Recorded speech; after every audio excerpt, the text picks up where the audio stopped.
Hello guys, good afternoon. Pilyong Maestro po. Okay.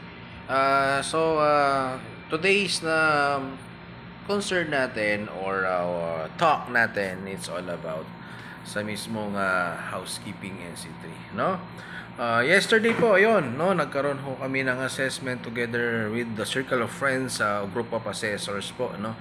Dito sa Pampanga, and kasamahan ko po dito sa Macabebe Training Center, no, na yun nga ho, no, nagpa-assessment po kami to level up, no, our NC2, ano. So ito, congratulate me and thanks to God, no, na nakuha ho natin yung mismong NC3 of housekeeping, no.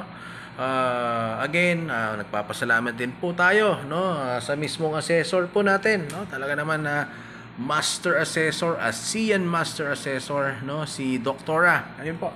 Napakita ko doon yun si Doktora, ayun, no, sa mismong ano natin, no. Si Doktora Gloria, no. Backen. WC, ASEAN master assessor ho yan. And of course, my very good friend, Ma'am Janet Cortez, no? So, ito po si Ma'am Janet. Pakita natin. Ayan, si Ma'am Janet, no? Thank you po sa inyo sa, yun nga ho, ano? Sa pagpasa po sa akin, no? Talaga namang, sabi nga, at the same time, nakita ko din naman sa sarili ko na I really deserve this, no? Kasi nga ho, yun nga po, no, iba ho talaga kapag you have the backgrounds, you have the experience in the industry, no? Kasi nga po, yun talaga na mga nagtrabaho tayo sa mismong hotel, not na actually sa housekeeping department, no? But nakikita ho natin, and even though I'm from the food and beverage department, it's just actually the same. I-revert mo lang yung mga duties and responsibility, no? Kasi sa mismong food and beverage, of course, from the word itself, mga pagkain yung mismong mga products mo natin. Dito naman sa mismong housekeeping, of course, yung product natin is kwarto. And yung mismong mga binibigay natin services is yun nga, no, paglilinis, no?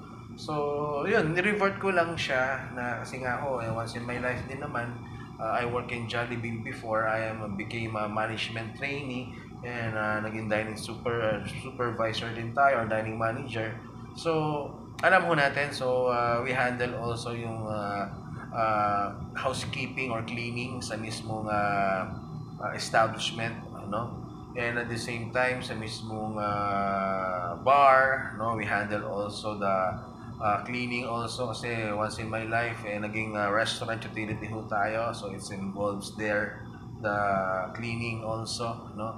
At nakikita ko din, no, ang kagandahan sa akin is I started from a bottom position hanggang sa nag-level up tayo, ano yung mismo tumaas yung position ho natin, no.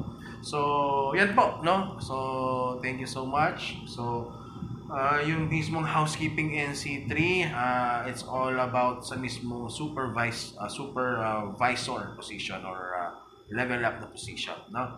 That you are handling here, uh, employee or room attendant. So, paano mo sila i-deploy, no? Paano mo sila bibigyan ng mga task, okay? Mga, what do you call this one, job designation, no?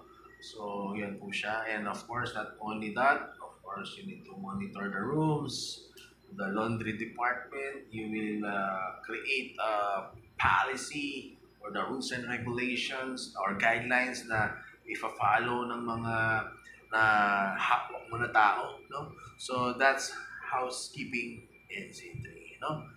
Gagawa ho ako, no, ng vlog ko sa channel ko. Just watch that one, no, sa Pilyong Maestro YouTube channel, no. Support po, like and subscribe na po kayo doon.